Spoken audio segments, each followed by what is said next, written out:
Hey everybody, I'm Jill Redfern and welcome to Third Shift Movement Shop, home of literal technique. I want to talk a little bit about the concept of fusion and central fusion in literal technique. So literal technique sets out to help us view and train the body differently so that we can inhabit and move what I call a fusion body. A fusion body is an interconnected, unified thing. It doesn't have parts. It doesn't have a front and a back. It's not like a two-dimensional drawing on a piece of paper that has a top and a bottom and a side. The 360-degree, three-dimensional body is a fusion body. It cannot be separated from itself, and it cannot be put into front and back and side and top and bottom as a result. So in order for us to move and inhabit a fusion body, we have to get rid of parts thinking.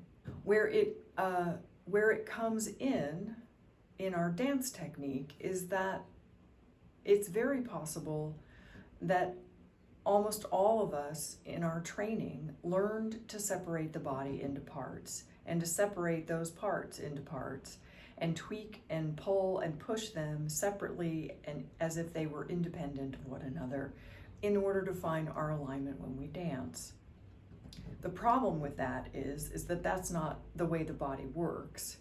And if you separate a body into a parts body, you separate and sever the bones and the muscles from one another. And the anatomy tells us that they're very much connected. I've now covered the central bones and the central muscles. The central bones are the 33 vertebrae, the rib cage barrel, the pelvic barrel, and the skull. The 7 muscles are the erector spinae, the 4 abdominals, the lats, and the pec majors. The central bones are the bones that are central to our alignment. They're connected in such a way that the skull, the rib cage barrel, and the pelvic barrel move because the vertebrae move. The 7 muscles are muscles whose joint and simultaneous purpose is to stabilize and move the 33 vertebrae. With these two concepts, we have central fusion. The muscles move the vertebrae.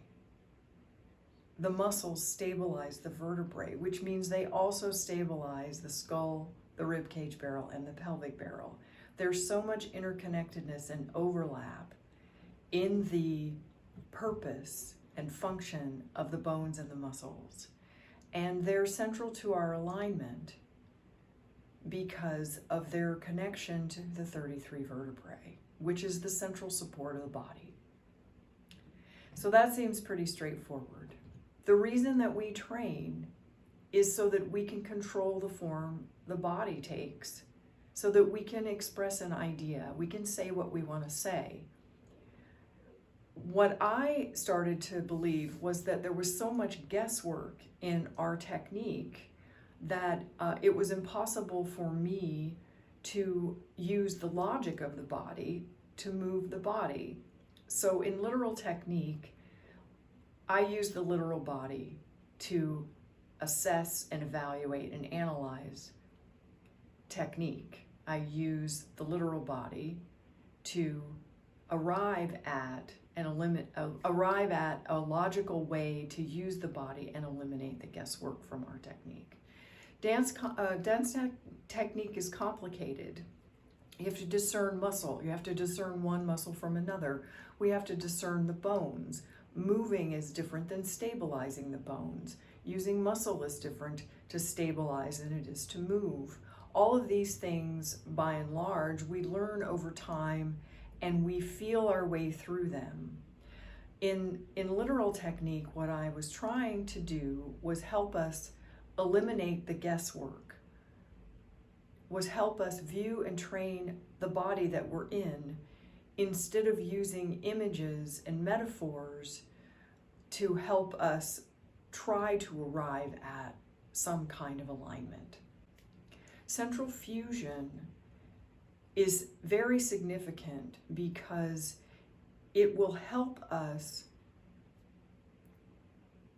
express at the very center of the body. And in a real sense, it will help us, the muscles will dance the spine. We shift from a parts body to a unified fusion body, that there's no trick to arrive at. The body is a fusion body. We have to understand it, or it won't move like a fusion body. It won't move as a fusion body if we teach our minds to move it in parts. So that's the goal of literal technique. And we have now arrived at central fusion, which is a significant concept as we move toward movement of the arms and movement of the legs.